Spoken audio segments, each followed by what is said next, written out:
مشاهدينا الأفاضل، طابت أوقاتكم من نشرة أخبار الفضائية الإريترية لهذه الفترة، يصحبكم فيها محمود عبد الله بكفاح، والتي نستهلها بأهم وأبرز العناوين. وزارة الزراعة تغير أنشطة العام 2023.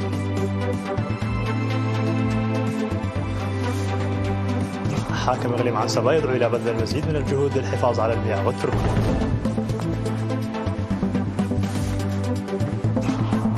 بنك الدم الوطني يجمع أكثر من 15,000 كيس دم في عام 2023.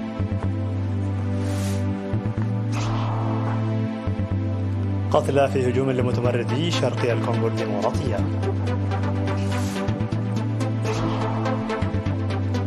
كولومبيا تستدعي سفيرها لدى الأرجنتين وسط توترات دبلوماسية.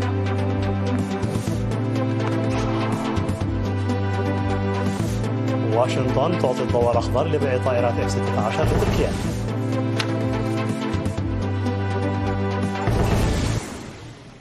مرحبا بكم من العناوين إلى التفاصيل. أجرت وزارة الزراعة تقييما لبرامج عام 2023 يوم 25 و26 من يناير في العاصمة أسمرة تحت شعار أغذية مقضية وآمنة للجميع في كل مكان. ووفقا للتقارير تم خلال العام الماضي تنفيذ أعمال صيانة التربة وحفظ المياه في إجمالي 26,000 هكتار، ومقارنة بالعام السابق ارتفع مستوى تنفيذ برامج الحفاظ على التربة والمياه بنسبة تزيد على 61%. وفيما يتعلق ببناء السدود فقد تم الانتهاء من تشييد 16 سدا، بينما يجري إنشاء 25 سدا في الوقت الحالي.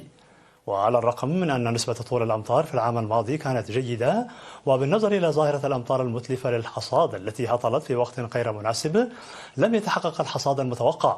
ومع ذلك وبفضل حصول الأمطار المتأخرة تمت إعادة زراعة المحاصيل في الإقليم الجنوبي، كما تمت زراعة ما يكفي من الدخن والذرة الشامية في الساحل الشرقي، ومن المتوقع الحصول على حصاد وفير.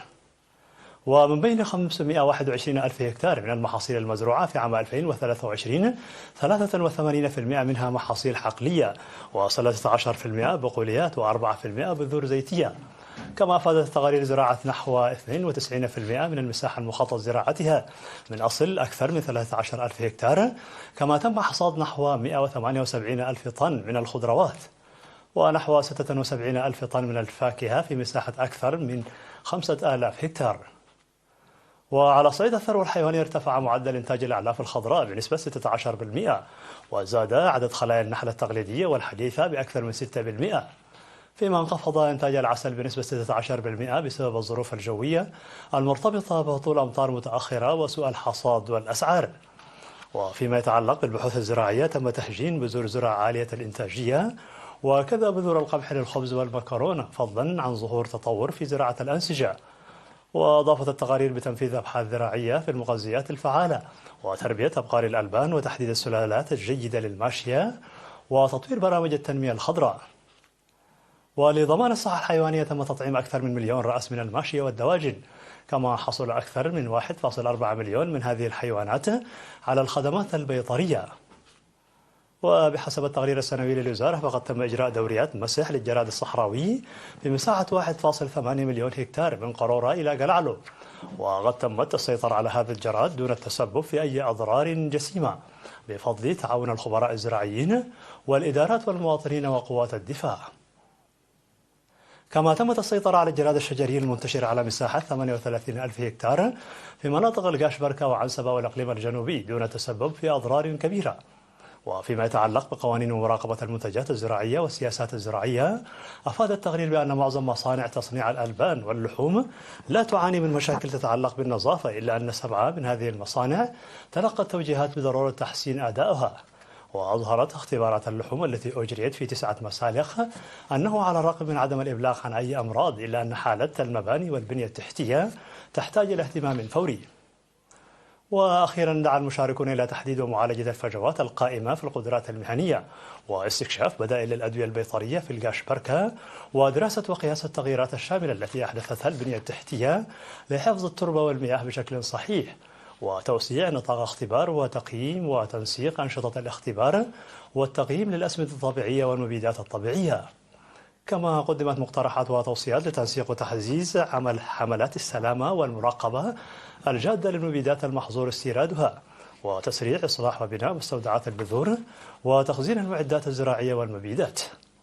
وقال الوزير الرفيني برهي أنه تم وضع خطة استراتيجية جديدة لإنتاج ما يكفي من المحاصيل والخضروات والفواكه والمنتجات الحيوانية للسنوات الخمس المقبلة تحت شعار التغذية الآمنة في كل مكان للجميع، حثا كافة المزارعين للعمل بجدية. وقال أن هنالك خطة لتشجيع المهنيين الموجودين في الخطوط الأمامية. دعا حاكم اقليم عنسبة السفير عبد الله موسى الى تكثيف الجهود للحفاظ على المياه والتربه بشكل عام والمناطق الزراعيه بشكل خاص هذا العام، حيث وجه حاكم اقليم عنسبة هذه الدعوه خلال اجتماعاته مع ممثلي اهالي مديريات عتك اليزان وهبر واصمات وحلحل وحمل مالو في الفتره من 16 من يناير وحتى 26 من يناير.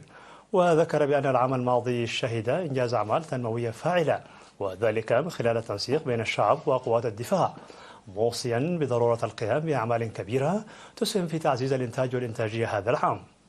وأضاف أن مفتاح ضمان الأمن الغذائي هو الاستمرار في الحفاظ على المياه والتربة بوتيرة سريعة، وحث المزارعين على إعداد حقولهم مبكرا عن طريق الحراثة والتسميد بالتعاون مع الخبراء الزراعيين وزيادة مشاركتهم في الدورات التدريبية. ومن جانبهم قال المشاركون أنهم فهموا بوضوح فوائد الحفاظ على المياه والتربة في السنوات الأخيرة الماضية، وأكدوا أنهم سوف يستوفون المتطلبات اللازمة لتحقيق برامج التنمية المخطط لها. هذا وسيتم إجراء اتصالات ولقاءات مماثلة في المديريات المتبقية. نظم فرع الاتحاد الوطني للشباب والطلبة بالجنوبي في مدينة مندفرة خلال الفترة من 24 وحتى 26 من يناير مسابقة للابتكار والتصميم على مستوى الإقليم بمشاركة 68 شابا تحت شعار استكشاف الإبداع الشبابي من أجل التنمية المستدامة، تشمل الابتكارات المقدمة للمنافسة طاحونة الحبوب الجوالة وحصادة الذرة ومحصل الإيجار وطاحونة العشب وآلة المحاسبة بالشركات وغيرها.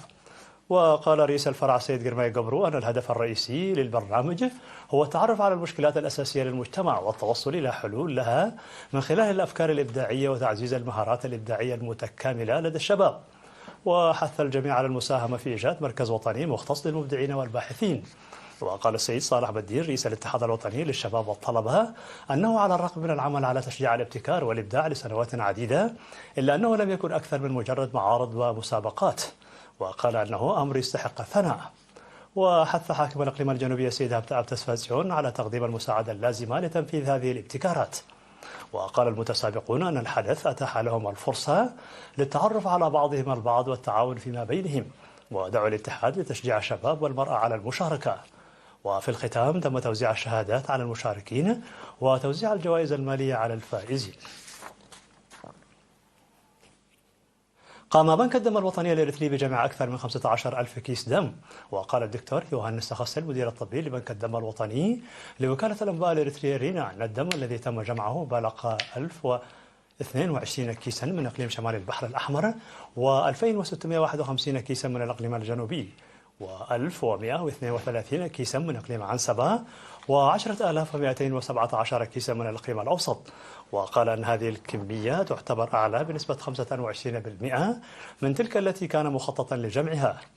وأشاد بمساهمة الجمعية الوطنية للمتبرعين الطوعيين بالدم قائلا أن عام 2022 شهد تلبية 80% من طلبات المستشفيات عن طريق جمع الدم، وفي عام 2023 ارتفعت نسبة التغطية إلى 83%.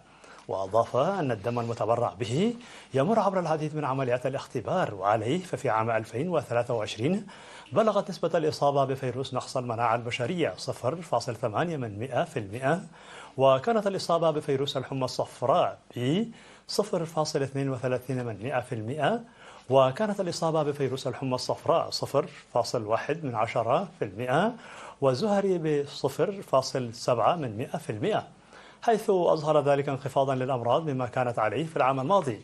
وفي الختام حث الدكتور يوهانس المواطنين ذوي الدم السلبي على أن يصبحوا أعضاء في الجمعية الوطنية للمتبرعين بالدم والتبرع بانتظام، ودعا المواطنين الآخرين إلى زيادة وعيهم بشأن التبرع بالدم وإنقاذ حياة المحتاجين.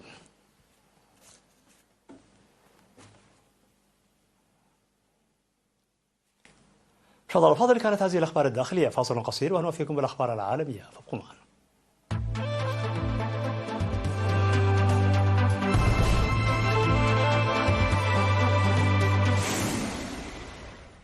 مرحبا بكم. على الصعيد العالمي قتل 19 مدنيا على الأقل، وأصيب 27 آخرين جراء هجوم نفذه متمردو حركة 23 مارس بقذائف الهاون شرق جمهورية الكونغو الديمقراطية.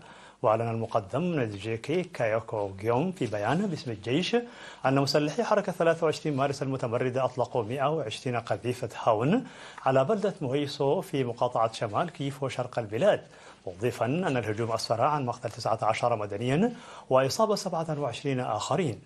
وتتواصل الاشتباكات بين قوات الجيش الكونغولي ومسلحي حركة 23 مارس في العديد من القرى التابعة لمنطقتي ماسيسي وراتشورو في شمال كيفو. وتتهم الكونغو الديمقراطية رواندا بدعم متمردي حركة 23 مارس الذين سيطروا على مساحات شاسعة من الأراضي في نزاع أدى إلى نزوح جماعي. وفي السياق نفسه أعرب وزير الخارجية الأمريكي أنتوني بلينكن عن أمله في المزيد من الدبلوماسية لتحقيق سلام دائم في شرقي الكونغو الديمقراطية المضطرب بعد الانتخابات التي شهدتها البلاد في ديسمبر الماضي. قررت حكومة كولومبيا استدعاء سفيرها لدى الأرجنتين بقية التشاور عقب تصريحات مثيرة للجدل أدلى بها الرئيس الأرجنتيني خافير ميلي ضد نظيره الكولومبي كوستافو بيترو. ووصف ميلي نظيره الكولومبي كوستافو بيترو في مقابلة بأنه قاتل شيوعي يدمر كولومبيا، وتسببت المقابلة بحدوث توترات دبلوماسية بين البلدين الواقعين في أمريكا الجنوبية. وردا على ذلك أصدرت وزارة الخارجية الكولومبية بيانا أدانت فيه تصريحات الرئيس الأرجنتيني ووصفتها بأنها غير محترمة وغير مسؤولة.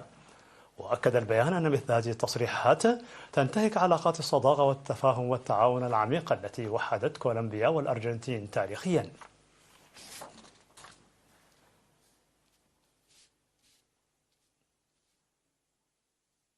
أعلنت وزارة الدفاع الأمريكية البنتاغون أن وزارة الخارجية وافقت على بيع طائرات مقاتلة من طراز F-16 وإعداد ذات صلة لتركيا في صفقة تقدر بحوالي 23 مليار دولار. وأوضحت وزارة الدفاع أن شركة لوكهيد مارتن التي تعتبر أكبر شركة للصناعات العسكرية على مستوى العالم تعد المقاول الرئيسي للصفقة. هذا ووافقت أيضا على احتمال بيع طائرات F-35 إلى اليونان بحوالي 8.6 مليار دولار. ومنحت الحكومة الأمريكية الضوء الأخضر لبيع طائرات F-16 لتركيا بعد أيام قليلة على مصادقة أنقرة على عضوية السويد في حلف شمال الأطلسي الناتو. وأعلن مسؤول أمريكي فضل عدم الكشف عن هويته أن وزارة الخارجية قامت بشكل رسمي بإبلاغ الكونغرس بتفاصيل الصفقة المزدوجة.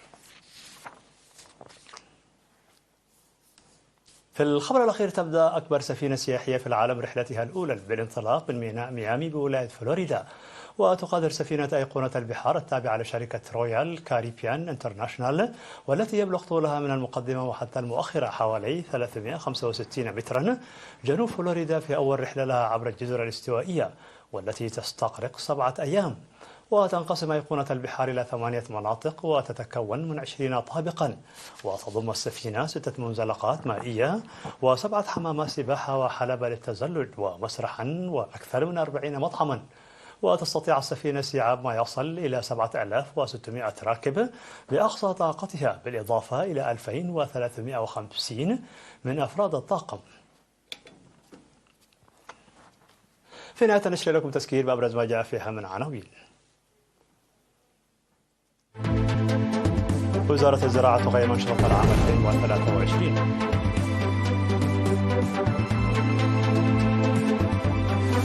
حاكم إقليم عنسبة يدعو إلى بذل المزيد من الجهود للحفاظ على المياه والتربة.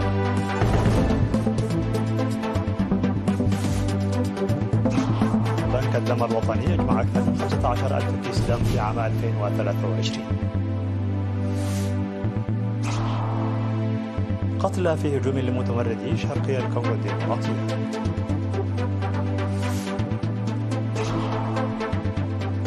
كولومبيا تستدعي سفيرها لدى الأرجنتين وسط توترات دبلوماسية.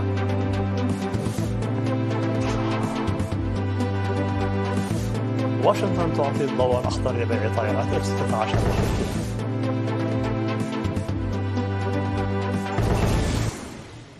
مشاهدينا الأفاضل، بهذا نكون قد وصلنا بكم إلى نهاية النشرة. شكرا على حسن المتابعة، دمتم بألف خير.